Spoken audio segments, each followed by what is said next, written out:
Hello students. आज हम इस वीडियो में आपको एक्सरसाइज 1.1 का कुछ हम आपको परिचय देंगे, है ना। इससे पहले हमने एक्सरसाइज 1.1 आपकी हल करा चुके हैं। तो अब इसमें जो एक्सरसाइज 1.2 है हमारी, ये किस पर आधारित है? इन्हीं अंकगणित की आधारभूत प्रमेय के अनुसार, है ना। और इसमें है हमारा एक होता है एलसीएम और दूसरा है हमारा एचसीएफ, है ना। तो इस पर आधारित है हमारी ये एक्सरसाइज 1.2, है ना। तो सर्वप्रथम हम देखते हैं कि अंकगणित की आधारभूत प्रमेय हमारी क्या कहती है, तो उसका स्टेटमेंट क्या है, आइए हम यहाँ देखते हैं। तो स्टेटमेंट है हमारा, प्रत्येक भाज्य संख्याओं को अभाज्य संख्याओं के गुणनफल के रूप में व्यक्त किया जा सकता है तथा गुणनखंड अद्वितीय होता है ना। तो अब इस प्रमेय को समझने से पहले हम ये देखते हैं कि हमारी अभाज्य संख्याएं क्या होती हैं और भाज्य संख्याएं क्या होती हैं, है ना। तो सर्वप्रथम हम देखते हैं कि अभाज्य संख्याएं यानी इनको हम अंग्रेजी में कहते हैं प्राइम नंबर। तो इनकी जो हमने यहाँ पर परिभाषा लिखी है वो क्या है कि वह संख्याएं जिसके ठीक दो गुणनखंड हों अभाज्य संख्या कहलाती है।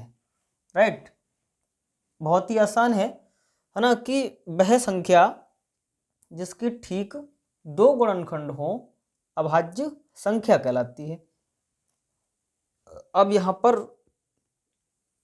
ये दिया गया है ठीक दो गुणनखंड हो, इसका मतलब है एक गुणनखंड तो इसका वह स्वयं संख्या होगी और दूसरा जो गुणनखंड होगा वह इसका एक होगा, है ना। तो यहाँ हमने 1 से लेकर और 100 तक की अभाज्य संख्याएं लिख रखी हैं, जैसे कि 2, 3, 5, 7, 11, 13, और इस प्रकार से हमने ये 100 तक यानी 100 से पहले यानी 97 तक आपकी जो अभाज्य नंबर आते हैं वो हमने यहाँ पर लिख रखे हैं, है ना। तो अब इनमें आप अच्छी तरीके से देख पा रहे होंगे कि इनमें कोई सी भी संख्या आप इनमें से उठा लीजिए, है ना, क्योंकि ये सभी संख्याएं आपकी अभाज्य हैं। तो इनमें जो गुणनखंड होगा तो एक होगा और वह स्वयं संख्या होगी, है ना। और यहाँ पर कुछ बातें हैं आपको नोट करने वाली जो आपको एक एक नंबर में भी मिलती हैं हमेशा, वो है दो सबसे छोटी अभाज्य संख्या होती है। दो क्या है? सबसे छोटी अभाज्य संख्या होती है। और अगली बात लिखिए कि दो सबसे छोटी सम अभाज्य संख्या है ना। तो इन बातों को आपको याद रखना पड़ेगा, है ना। नेक्स्ट है हमारा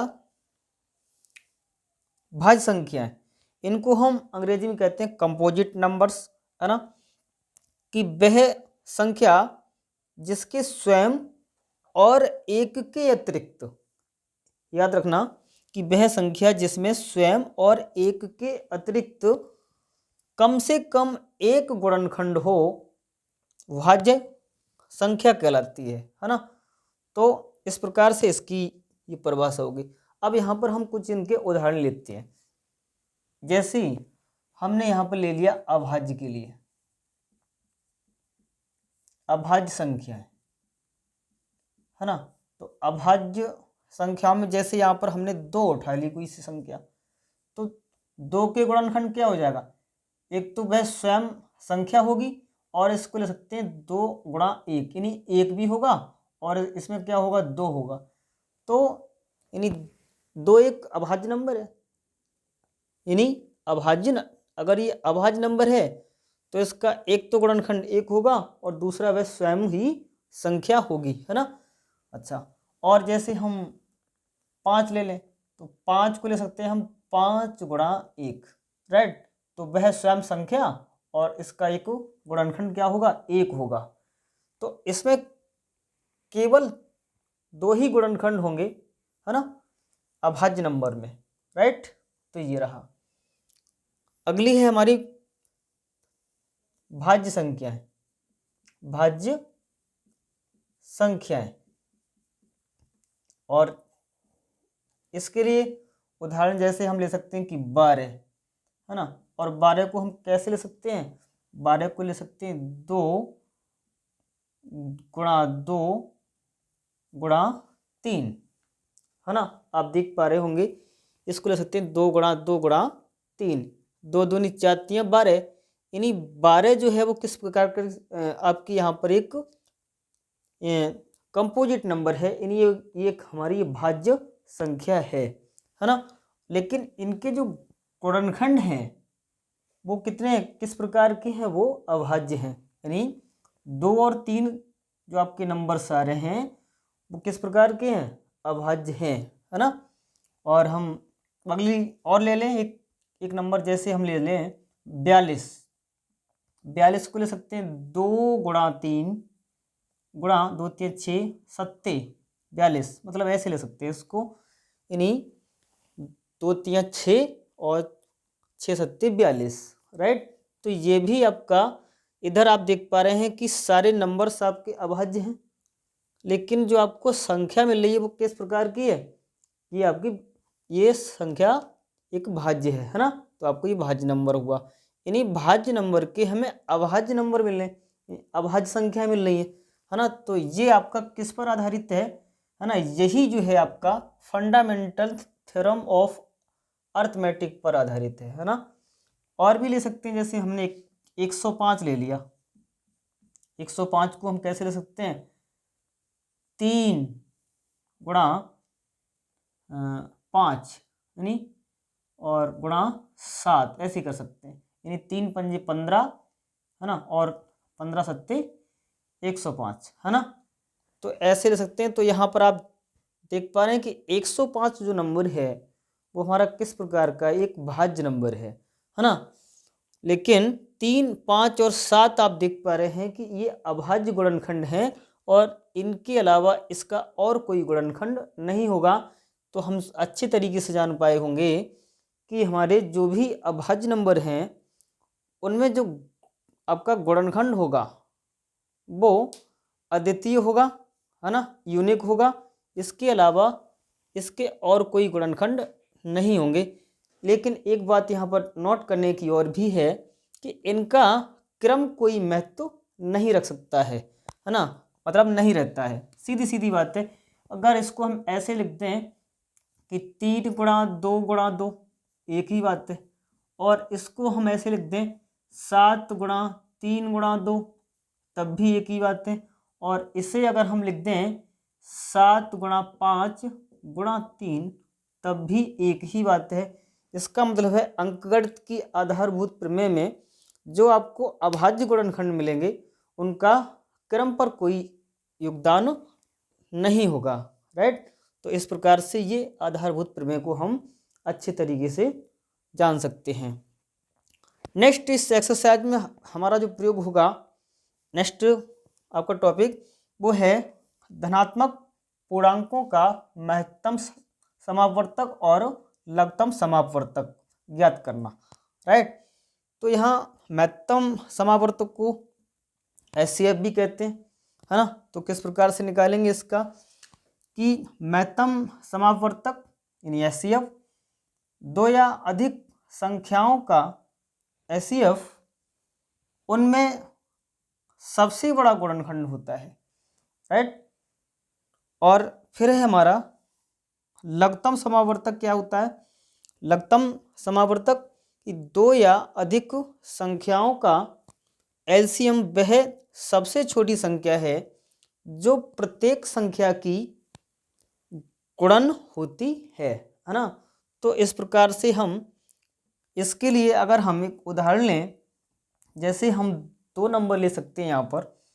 जैसे सबसे पहले हम कहें कि एचसीएफ निकालें, किसका कि एचसीएफ, और किनका एक संख्या ले लें हम 6 और दूसरी ले लें 20।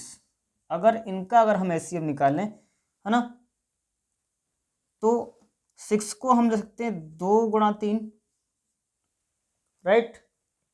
और 20 को हम कैसे ले सकते हैं 2 गुणा 2, 2 दूनी 4 पंजे 20, है ना। तो हम देख पा रहे हैं कि 6 और 20 का जो HCF होगा, मतलब किसका, यानी इसलिए HCF 6,20, यानी आप देख पा रहे हैं इन दोनों में जो उभयनिष्ठ गुणनखंड है वो कितना है हमारा, ये 2 है। इसका मतलब 2 ही इसका क्या हो जाएगा, ये HCF होगा, है ना, राइट। अब हम देखते हैं कि एलसीएम क्या होता है ना। मतलब मैं जैसे यहाँ पर मैं 2 नंबर्स ले लूँ कि एक ले लूँ आपका 15, है ना, और दूसरा ले लूँ मैं माना कि ये 20 ले लूँ, है ना, का एलसीएम वो निकलवा रहा है अगर हमसे। अगर मैं इनका एलसीएम निकालूं तो 15 को मैं लिखूंगा 3 गुणा 5, राइट, या 5 गुणा 3, एक ही बात है। और 20 को मैं क्या ले सकता हूँ, 20 को ले सकता हूँ 2 गुणा 2 गुणा 5, है ना। अब यहाँ आप देख पा रहे हैं कि हमें एलसीएम निकालना है, तो एलसीएम में किनका, 15 का और 20 का एलसीएम निकालना है। तो एलसीएम में सबसे पहले देखते हैं कि इनमें उभयनिष्ठ क्या है, राइट। तो उभयनिष्ठ हमारा केवल एक ही गुणनखंड आ रहा है, वो है हमारा क्या, इसमें 5, राइट। तो हमने 5 को लिख लिया, राइट। अब हमारा बचा क्या यहाँ पर, इसमें तो हमारा एक 3 बचा और बाकी इसमें क्या बचे, 2 गुणा 2, ये भी लिख लेते हैं, सही है। तो इस प्रकार से ये हुआ, है ना। इसका मतलब इसका जो एलसीएम आएगा 5 या 15 दूनी 30 दूनी 60, है ना। तो 15 और 20 का जो एलसीएम आएगा वो कितना आएगा, 60 आएगा, है ना। तो इस प्रकार से हम कुछ और भी आपको आगे जो आपकी वीडियो आएंगी उनमें उदाहरण भी हम आपको कराएंगे और एक्सरसाइज हल कराएंगे। तो इसे जो भी हमने आपको यहाँ पर बेसिक बातें लिखी हैं इनको अच्छे तरीके से आप नोट करें। तो स्टूडेंट्स इस वीडियो में हम इतना ही कराते हैं, फिर आगे आने वाली जो भी आपको वीडियो होंगी आसान से आसान विधि में हम उदाहरण और एक्सरसाइज को हल करेंगे। तब तक के लिए आप हमेशा की तरह हंसते रहें, मुस्कुराते रहें। नमस्कार दोस्तों।